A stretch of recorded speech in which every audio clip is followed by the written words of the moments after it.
Hello cookies, it's Siri. I am back and today I'm going to talk about Werewolf the Apocalypse, Heart of the Forest.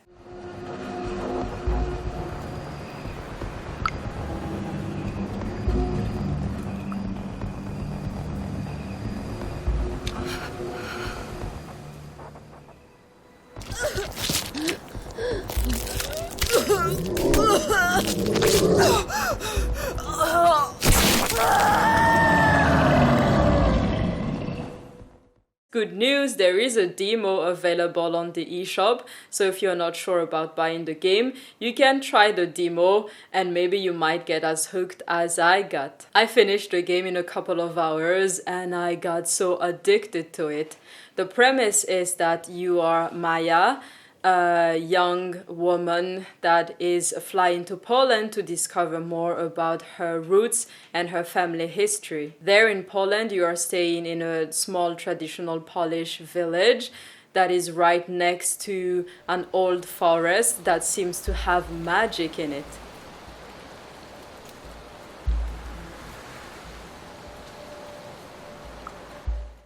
I'm not entirely sure what I can spoil or cannot spoil about the game, but since the game is called Werewolf the Apocalypse, and you can basically see in the trailer that there are werewolves in the game, and you can see it in the description, and it makes a lot of sense, you understand that this game is about werewolves. A fun fact about me is that I watched Underworld Rise of the Lycans at least 20 times in my younger days to try and learn English. So first I watched it without subtitles, then with French subtitles, then with English subtitles, and I watched it multiple times because I really like vampires and werewolves, and also I really wanted to learn English through watching movies.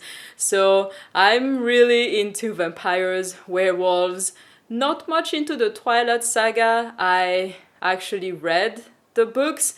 Did I just say toilet? It sounded like toilet, but I meant Twilight indeed. I read all the books, I found them okay. I did not watch the movies because I was not interested. So my love for werewolves and vampires is not linked to Twilight, even though I am definitely a werewolf type of person. So basically in the game, Maya arrives and she tries to figure out more about who she is. She goes into the forest and then she discovers that even though the forest is a UNESCO World Heritage Protected Forest, there are people who are trying to do logging there to cut the trees and basically destroy the forest. So in the game you can choose who you want to be because it is an adventure narrative game where the story advances through choices you make. There is a lot of reading, so if you don't like reading, this game might not be for you, but I haven't noticed any grammar mistakes. I am really big on grammar mistakes, especially when it is narrative games, because if I'm going to read a lot, you might as well give me proper English. So I like the fact that there are no grammatical errors when you read the game, and even though you progress through dialogues, you still have stats on top of the screen that you have to be careful about. The stats that you have to worry about are rage, willpower, and health. Depending on the choices you make, you can deplete those resources or you can gain more of them. And you have to be careful because, for example, if you run out of willpower, you might not be able to make some choices that require willpower. So if you have three choices, one is to attack, one is to retreat, and one is to just howl because you are a werewolf now.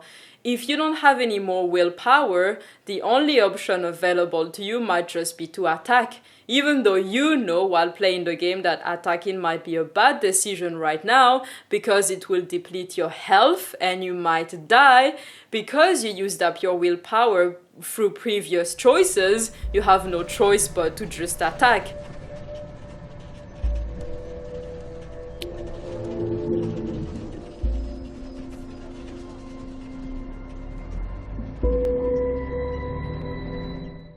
On Steam, when it comes to the visual, they say beautiful, distinctive collage art that combines hand-illustrated characters with pictures of real places to inspire your imagination.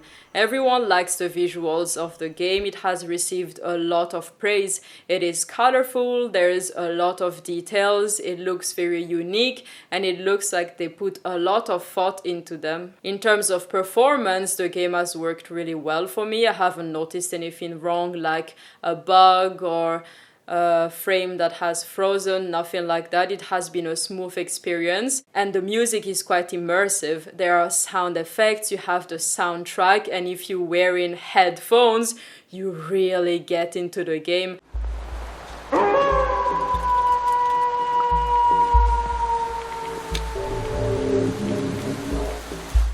I played the game non-stop since I downloaded it. I went to a ramen store and ate ramen there with tons of people talking, but I was like this, glued to my Switch. I had my headphones on and I was totally into the game. The music is so nice, the soundtrack and the sound effects are very immersive. You really feel like you're in the forest, and the visuals help to draw you into the story, and the story itself is really compelling. My favorite thing about the game is the violence, the blood, the gore, the rage, the action. You can just let loose as a werewolf. You can make all the choices you want to make.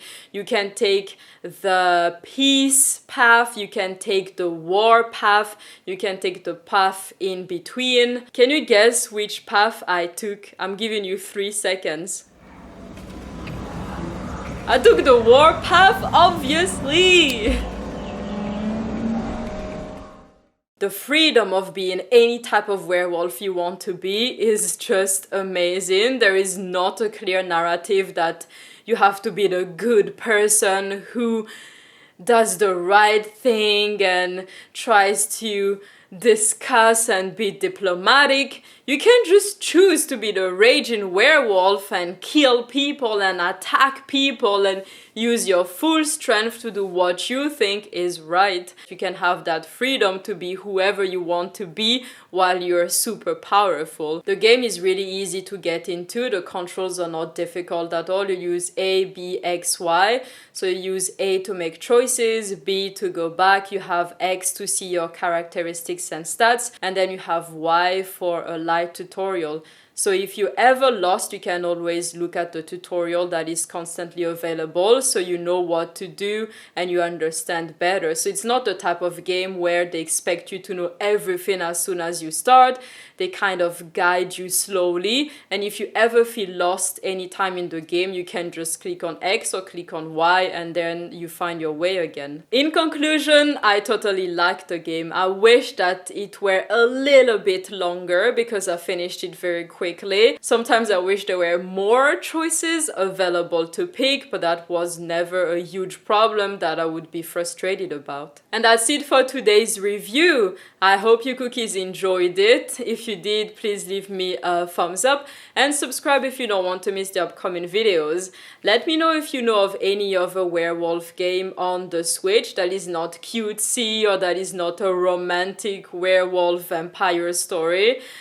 I am not really interested in games like that. I mean, they can be entertaining, but for me, werewolf vampire games should be more action, gory, adventure. That's what I am looking for, and that's why I really love the Castlevania games, and I hope that they will make some Castlevania games for the Switch. So if you have any recommendation of good werewolf, vampire action, RPG adventure games, let me know in the comment section down below because I'm really interested. And until next time, I will see you cookies at the next video. Bye bye!